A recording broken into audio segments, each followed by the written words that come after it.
Hello mga kakonsyaba, kapag gusto mong bumili ng bahay gamit ang bank financing, mahalaga po na dumaan muna sa pre-approval process para malaman kung qualified siya. Ano po ang tinitingnan sa pre-approval? Una po, i-credit check po kayo ng bangko. Hahanapin nila kung may unpaid loans ka o kaya po past due credit card bills o may history po kayo ng bouncy checks. Kapag may negative findings, pwede po mag-disapprove ang inyong loan.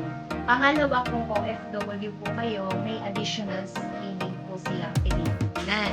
Kung saan po kayo nagtatrabaho, alam po ba nyo na may mga bansa na hindi po nila i-approve ng bank financing dito po sa Pilipinas. Ito po yung tinatawag na war-torn countries o mga lugar na may gulo. Narito po ang ilan sa mga bansa na nasa listahan ng high-risk areas in 2025.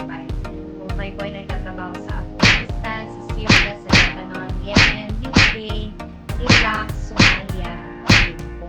Kung nandyan po kayo nagtatrabaho, mataas po ang chance na hindi po kayo makapagmahal ng inyong housing.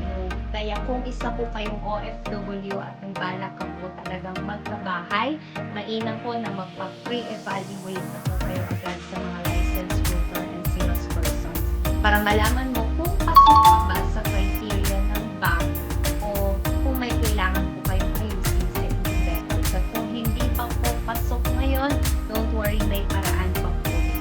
Ibang financing options na pwede pong pag-aralan. Kaya kung sunod muna kayo sa experto bago po kayo mag-decision. Please like and share at mag-comment din po kayo kung meron po kayong suggested na content.